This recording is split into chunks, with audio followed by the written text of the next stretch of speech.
Sinermonan ng Napolcom ang sigang car wash boy na nampastos sa mga pulis sa Mandaluyong. Ang lalaki, todo sorry habang kasama ang kanyang nanay.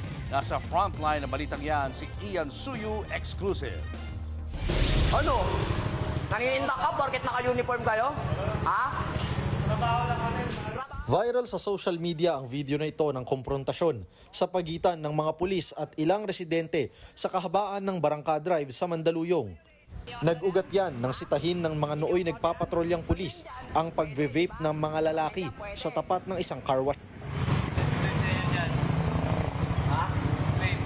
Ayaw. Kami? Sa private property kami. Ito. Nasaan ba kayo? Oo. Maya-maya, humantong na ang sagutan sa paghamon ng isa sa mga lalaki. O, bumaba ka rito. Bari mo yung uniforme mo.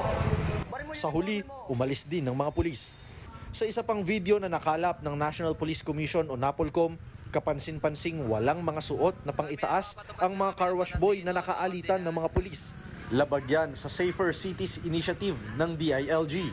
Kung ikaw ay nakausap ng ating kapulisan, hindi naman lisensya yun na bastusin mo ang taong naka-uniforme. Hindi tayo makapapayag. In the same way na kino-call out natin yung mga abusadong pulis. Ayon sa NAPOLCOM, bukod kasi sa pagve-vape ay nakita rin daw na walang suot na pang-itaas ang mga lalaking sinita ng pulis. Bagay na mahigpit na ipinagbabawal sa ilalim ng Safer Cities Initiative na pinatutupad ng DILG at ng PNP. Ayon naman sa manager, nagulat daw siya sa gulong kinasangkutan ng kanyang mga tauhan. Nalinawan na lang kami nung kumalat yung video na ang nakatalo na pala talaga niya totally is mga pulis na. So, napagalitan po siya. Ang ginawa ng management agad-agad, tinanggal siya. Kasi sobrang mali po yung ginawa niya. Personal na nagtungo si NAPOLCOM Commissioner Rafael Calinisan sa car wash para pagsabihan ang naghamong car wash boy. Una, hindi private na lugar itong bangketa, number one. Number two, ginagawa lang nila trabaho nila. Ang car wash boy naman, nagsorry kasama ang kanyang nanay. Bali, humingi po ng dispensa sa mga ginawa ko.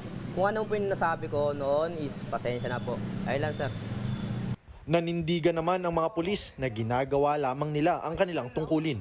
Half naked po, tsaka smoking, vape. Opo, okay naman po yung approach po namin. Sa amin naman po is lagi naman po kaming nagpapakumbaba if ever kaya po namin pagbigyan yung tao. Nakatakda silang bigyan ng komendasyon ng NAPOLCOM. Nagbabalita mula sa frontline. Ian Suyu, News 5. Mga kapatid, Julius Babaw po. Para sa komprehensibo at makabuluhang balitaan at talakayan, mag-follow at mag-subscribe na sa social media pages ng News 5.